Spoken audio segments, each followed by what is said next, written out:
Good afternoon and welcome to our webinar. Today we're going to be talking about the client view, what your end clients see, and also talking about our enhanced local listing services. I'm Chad Hill and I'm joined by Adam Stetzer and our crew in Rochester. Yeah, thank you, Chad. It's great to be with you guys. This is Adam up here in Rochester. I got a room full of folks. Say hello. Hey. And I know, Chad, we've got some very exciting things to talk about in local listings. We're excited to get started here. Definitely. So today we're going to try to break this up into two little mini 15-minute webinars, keep it short and sweet, and then but cover the client view first, and then we're going to head on into local listings. So for the client view, one of the things I wanted to talk about is a lot of people are familiar with our dashboard. You use it for signing off SOWs, going in and entering data into our campaign details screen. But a lot of people haven't really taken the time to see what it looks like when an end client logs in. And we've done a lot of things to try to streamline the UI and streamline the process for people, for end users who don't need the added complexity of managing campaigns, managing contracting, and all the setup that's required. So today we wanted to take a quick look at what an end client sees, and then specifically what an end client sees when they're going through some of the press team interactions that we're doing today. What you see here is one of our private label dashboards, Vet Hubs, and I've logged in with a test account that I created. The first thing that you'll notice is that there aren't as many tabs up here. There are just the SEO, paid search, email, research, sales, and social. You don't see tasks. You don't see admin. You don't see some of the other tabs that we in the back office sometimes see when you're doing screen shares.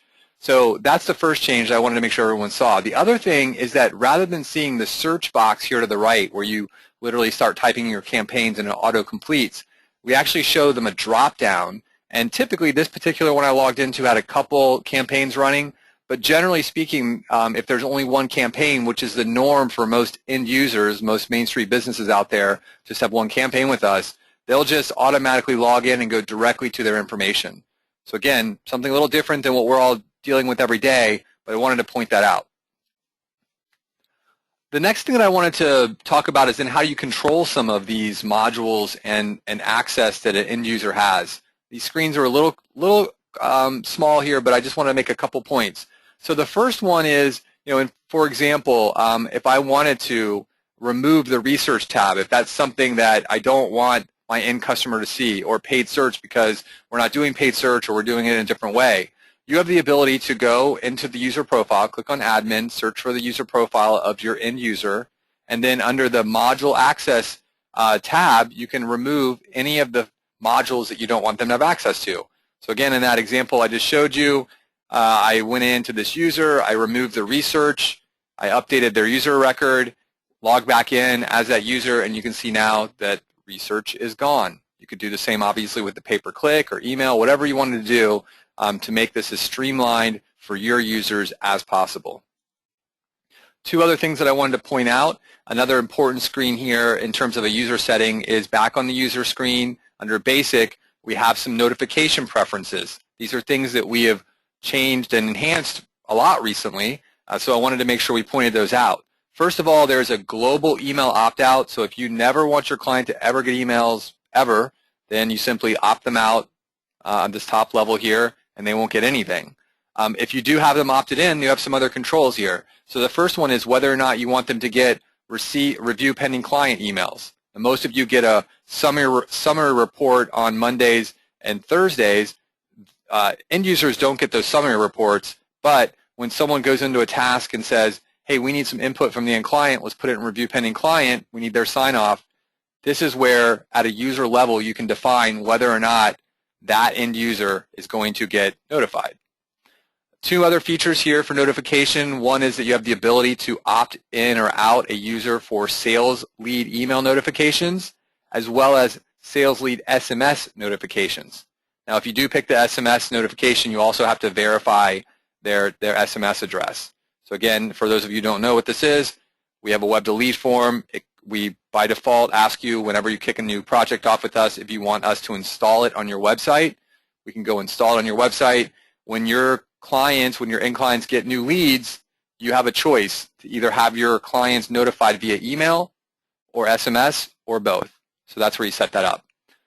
One final thing that I wanted to point out is that in addition, the way you control which accounts a user has access to is under the account access screen. So you have the ability to go in for each user and say, this user has access to this account, but not this one. And that's, again, a pretty important feature because that's what determines what you have access to.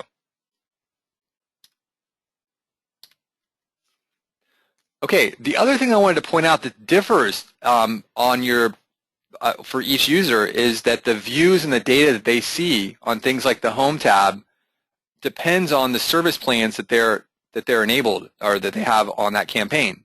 So on the left-hand screen here, you can see that this is a client who has both SEO and pay-per-click. So you see they're tracking sales leads, they have the lead map there. You also see the organic traffic trend, but they have here their paid search data. So you can see that we have a target CPA and how we've done over time, hitting their CPA. On the right-hand side, this client only has SEO, and they're also using our tracking platform. So you can see here that they don't have the pay-per-click or the pay-per-click module on the Home tab. So again, just want to make sure people, it's one of those things where people probably don't think about it a lot, but we've done a lot of stuff to try to customize the views that the end customer sees so that they're not getting irrelevant information or blank information, if you will, of empty graphs because they're not running pay-per-click with us.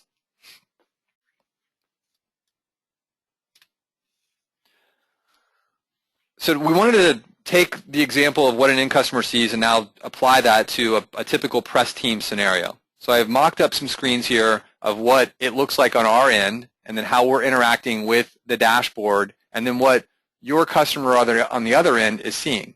So the first thing I have here is this is in a private labeled scenario. So this is a task that I built for myself. It's a press release task. It's on the detailed task view here, right? So this is where I have all the bells and whistles of status and due dates and priorities.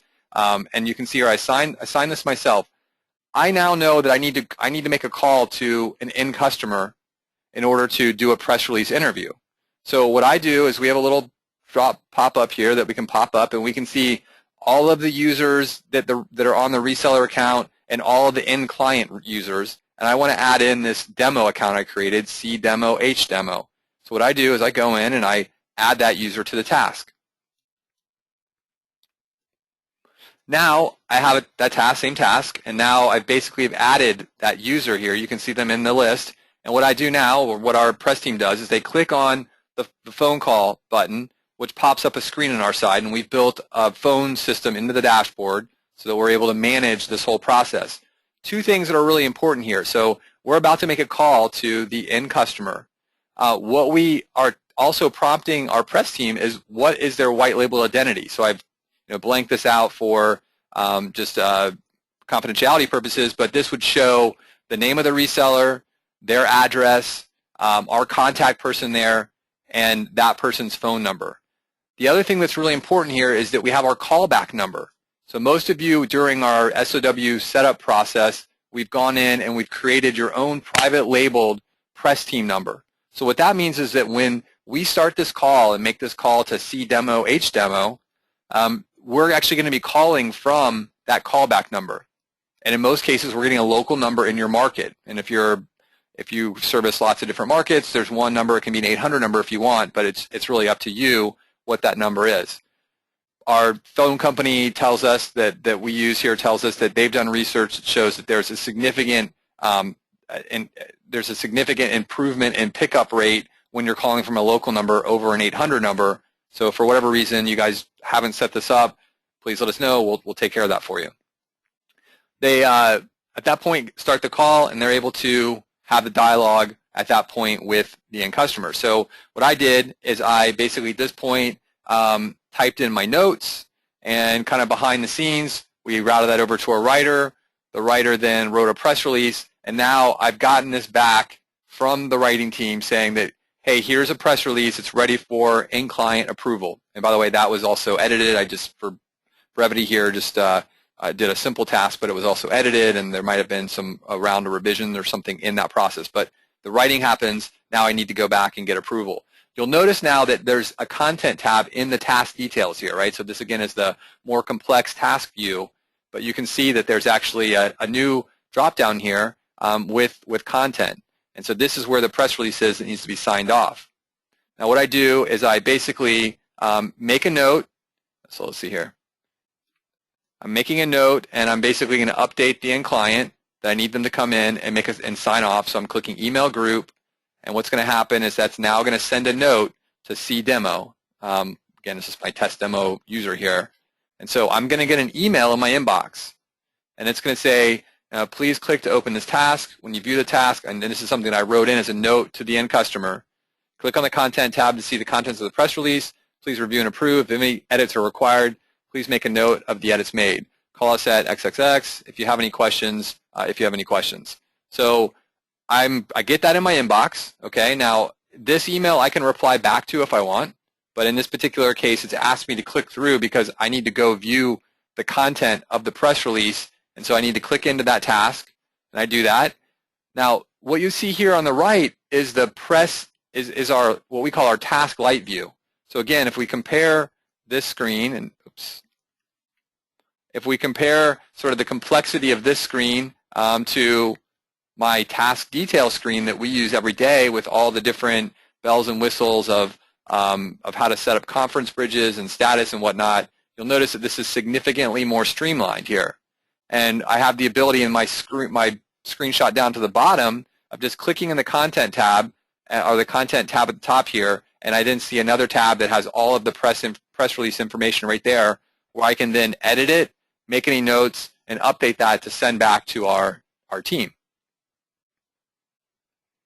So again, we got some feedback from people asking for, we actually had somebody ask for a feature that was essentially this, and we realized, hey, we probably haven't done a good job of talking about how the end user view is a little different than what we all see every day, kind of in the more complex power user view that we use every day to get our work done. Any questions on that so far, Adam? No, Chad. Sounds good. Great. Okay. Well, that is the end of our Task Lite view and end user view for the webinar. So let's move right on to our next topic. Now we want to talk about local listings and some pricing updates we've made. I pulled this out of a Greg Sterling survey, and for those of you who don't know who Greg Sterling is, he's a pretty prolific author. He writes for Search Engine Watch. He's also on, and actually I think Search Engine Land actually. He has a blog called Screenwork, and he covers the local SEO and just really local media space. So he did a survey, and basically this is what some of the data they came back with. Looking at 40,000 business listings on 50-plus local directory sites, the study showed that 43% of listings, almost half, had at least one incorrect or missing address. So that's kind of the state of where we are.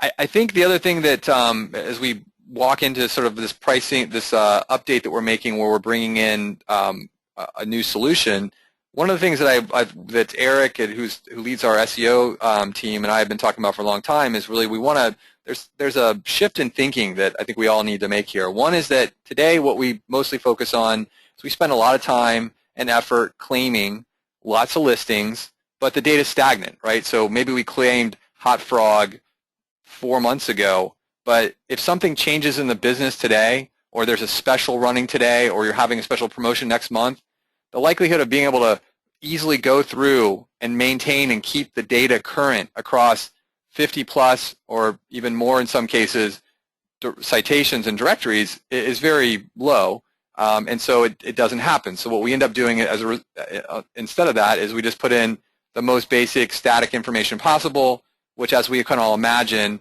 if you held up 2 citations or 2 directory listings and one had great enhanced information and one was just simply the name, address, phone number, the likelihood of converting on the one that's a little bit more engaging is higher. So we want to shift the thinking a little bit more towards spending less time on that claiming process and a little bit more time on keeping current information in that listing. We want to work on how can we get specials and recent photos and events and other things into your local listing data on the most important platforms. Again, there's a gazillion useless citation sites out there, and so rather than just continuing to sort of look for more and more of those types of sites, let's focus on better information on the ones where there are actual there's an audience where there's people using these on a daily basis. Before I get it, so what we want to do is we want to keep going with what we know works really well, which is Google+, which is now called Google My Business. But we want to enhance that. We want to kind of rethink what we're doing with citations, and we want to move to using a Yext power listing. I think the data on the right-hand side over here really speaks to the reasons we want to do that. What we see here is that this is continuing, and we don't have a precise number on what's the market share of actual local. This is still kind of overall, but I think we all sort of know without having to see a number that Google is the lion's share. That's where most people are, and they have been, and they will continue to be there. So making sure that your Google+, your Google My Business, whatever they call it next week and next month, making sure that information is up to date and we're fully utilizing whatever carrot they're providing us in terms of ways to get our clients better position and better visibility. We're going to want to take care of that first and foremost. But the question is, what do we do with all this other stuff? And again, as we looked at it, it's a significant number. I mean, you look at that number, and let's just say that Google plus local follows the same number. It's 65, 70%, somewhere in there. It means you've got 30% of people out on other well-trafficked platforms. You have Yelp. You have to a certain extent, there's city search, there's Bing, there's Yahoo, there's a lot of different other ones, but it's a long tail, right? So what we want to do is figure out how can we get you the most bang for the buck, and we've looked at this and thought about this a lot, and we really like the Yext solution. So for those of you who don't know what Yext is, it basically is, it's a couple things, but what the primary thing that it is it's a location CMS. So I'm sure everyone's like, what the heck is a location CMS? Well, what it does is it allows you to build one profile, and then that profile is directly connected to these 50-plus directories. And so as you change that one profile, there's near real-time updates. Some of the sites really are literally real-time, like you make the change and a minute later it's on that insight. Some of them are days or weeks, but the idea is that it's the fastest way of pushing out and keeping data current across sort of the non-Google network, right? So you've got Google for your 65, 70%, and then you've got Yext for that other 30%. And again, some of those sites, depending on there'll be a link with Facebook. So there's a lot of sites that obviously have a ton of traffic. So we want to basically enhance our local SEO plans by using this location, the Yext location CMS. Here's a little eye candy of some of the sites that are in there. I'll just call out a couple. I see Yelp and Bing. There's Yahoo.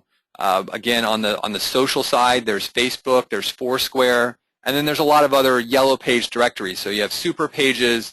You have a lot of the other regional Dexnos, all the other guys that are sort of the regional yellow page providers. But again, you can see here to the right, there's 220 million users on these 50-plus sites.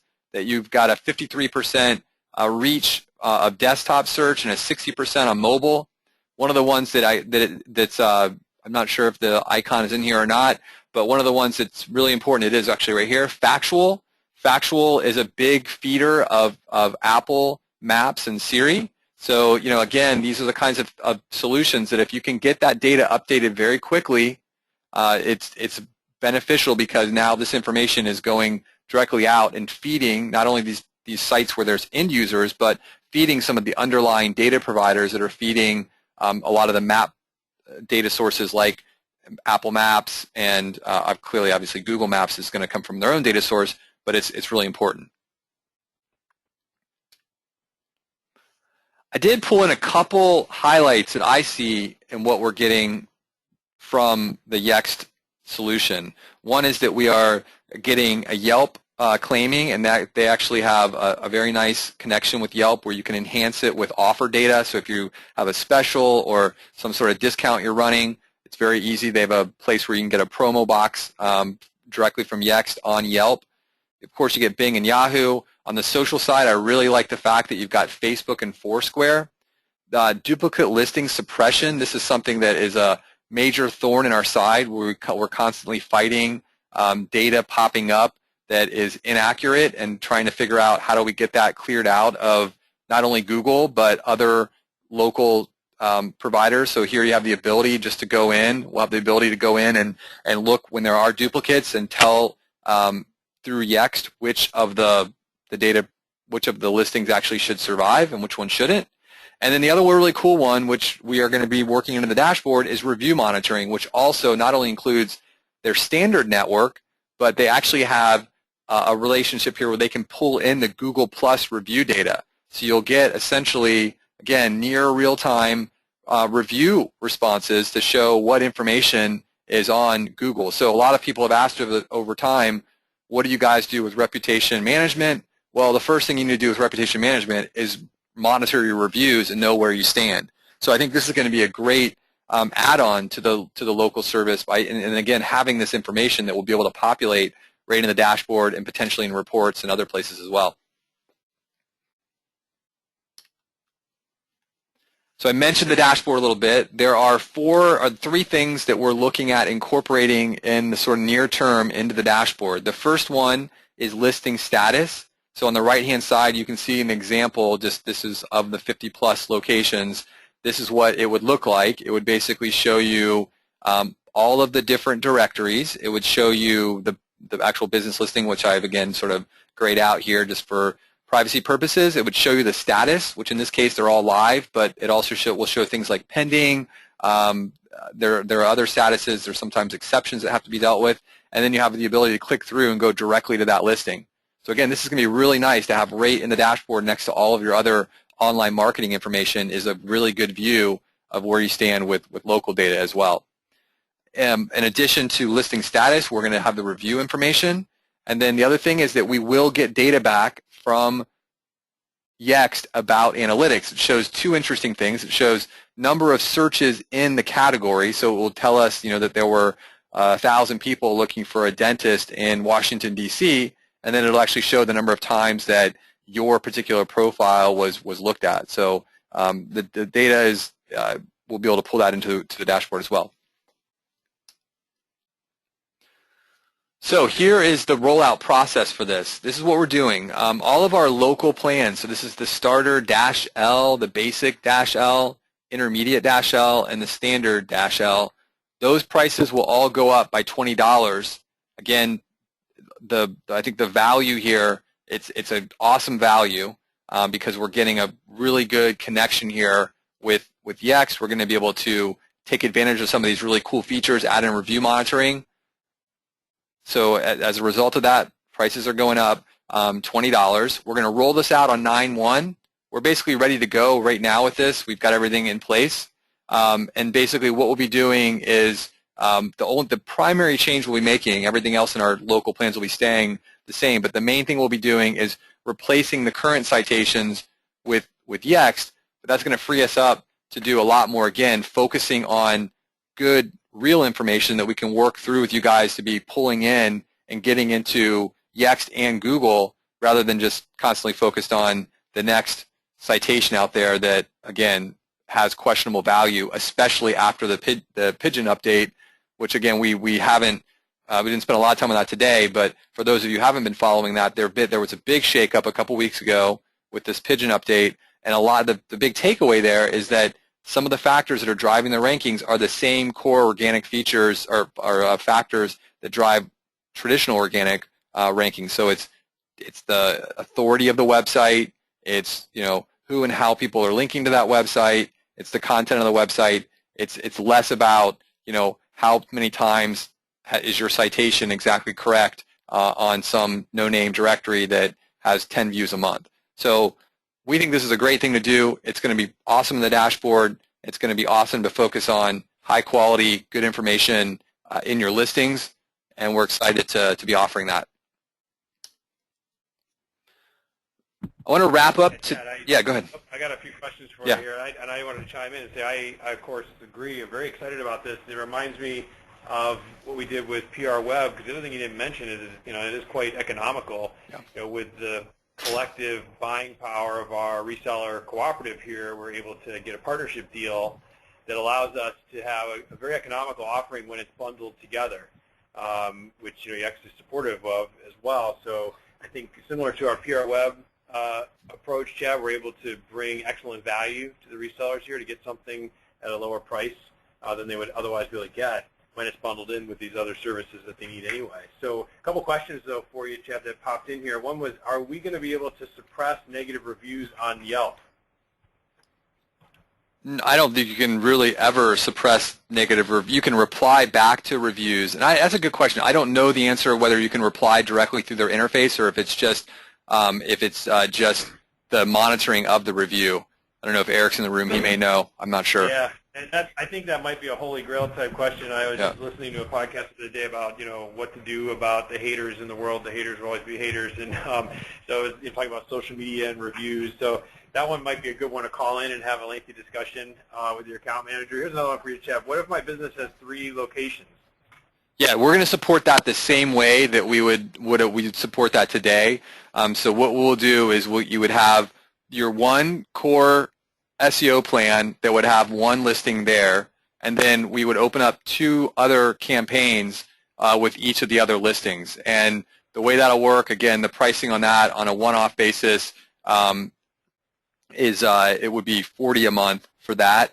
So you would essentially have one local SEO campaign, and then you'd have 2 other campaigns that are $40 a month. So actually, if you look at the way we set it up today, our current standalone one location, when you have multiple locations, currently it's 99 extra per location. That's coming down to 40. So again, that price will be changing. Great, and I had a number of people in the chat window very active today saying that they've actually talked to Yelp, and you can't get them to do anything about it. A couple other people suggested, look, the best thing to do is to make a very professional response.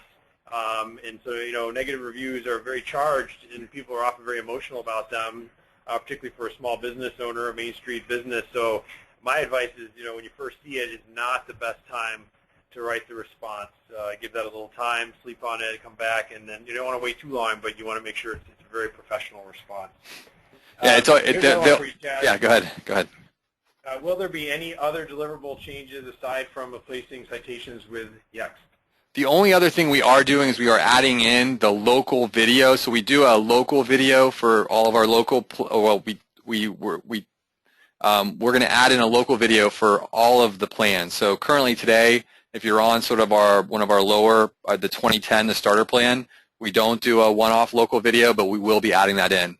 So that's going. That's another thing we're adding in. So the citations are coming out. The 2 citations a month are coming out. Local video is coming in for everything, and then Yext is going in and everything. And I think as a result of Yext, you will get, again, the way it's tiered today is, for example, Yelp doesn't happen until one of our more expensive plans. You'll now get that on all the plans. So I think that net you're going to get more with this solution. Yeah, I agree. I think the value proposition is very strong, and a couple people chiming in. I'll close out the questions here, Chad, with a few comments saying, nice job, guys. This is a great addition, and I agree. This is going to really help the local SEO campaigns perform. Cool. Awesome. So the one last thing that I want to hit on and or touch on is just a couple of. We're going to be publishing out a new pricing doc. There's some other good news in here. So these are. I think this is all good news for the most part. So the first thing we want to do is we're really happy with the way the news plans are going. One of the things that we're noticing is that we've got a lot of good content that we really would like to have shared. So we're going to put our money where our mouth is on that, and we're basically going to take our post-only social media plan, and we're going to essentially give you 50% off on that when you have a news plan. So the idea here is that we're already creating all this great content. It's ready to go and be shared. We just need you to sign up for our post-only plan, and we'll be out there helping promote all the content we're sharing, these quotes, these press releases, featured news articles. It's really good stuff, and we want to make that something that we're sharing more often, so we want to offer that bundle. So again, the way this works is if you have a news plan, you'll just ask us to add the post-only, which again on the pricing doc is $249. If you have a news plan, we will put a discount in for $124, and that will get you down to the $125. The other thing that we are doing is we are removing the pay-per-click startup costs. I think this is one of those much disliked things in our pricing doc, and I think we only do it on the paid search side. So we've had a number of people say, hey, can you help me out there? I can get some more paid search business, but they're just not going to pay that startup fee. It does, it makes it more important than ever for us to make sure we're getting good clients that are going to last a long time and that are going to stay with us. Of course, that's everyone's objective. So we're willing to invest in that. We'd like to see more paid search, and actually the team is booming right now. We've had a lot of paid search business coming in, so we are going to remove the startup cost there. Another thing that we did is we did add a new plan, a 2012 starter news plan. So that plan is basically a starter news plan, is exactly what it is. And that'll be in the pricing sheet.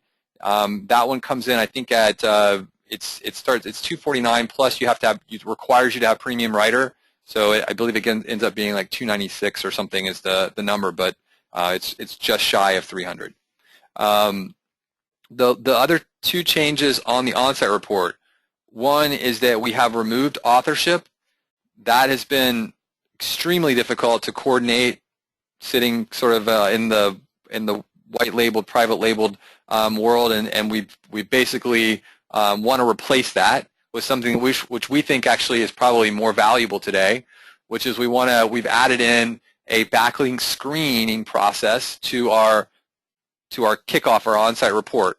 And so what we're doing there is we're looking at backlinks, we're going into Ahrefs, and we're looking at anchor text ratios, we're looking at trends on are there any spikes in links being added or removed, and if we see something that we think is going to impact the campaign or that may have already impacted the campaign but we didn't know about it, and so therefore a couple of months from now we're not going to be in good shape. We want to get ahead of that. We want to do a little analysis there. Now the result, if it turns out that it's a big project and there's a big disavow or a bunch of research we need to do, we'll notify and let you know sort of what the scope of that would be. You can make the call on whether or not to do it. But the main thing here is we want to be proactive. We want to let you know, because if you're picking up a campaign that basically the reason you're picking it up is because they fired the last company because there was bad stuff and it wasn't working right, then you want to be as proactive as possible at identifying that and making sure that you let them know early in the process that, hey, this is gonna bounce back overnight. This is gonna take a while because it looks like you had a fairly substantial issue here. I think that's it on the pricing doc. And again, these will be posted on the website under our support page, and we'll also be updating the next day here the online campaign details area in the proposal where you go to sign up for these services. So all that should be rolled out here in the next day or so. And with that, that's all I have. Adam, any other questions from the crew? No, I've been able to address them in the chat window. This looks like exciting stuff, Chad. Thanks very much, and I want to thank everybody for joining us today. Excellent. Well, have a great afternoon and the rest of summer. It's almost over here, but we look forward to the next webinar in September. Take care. See you, everybody.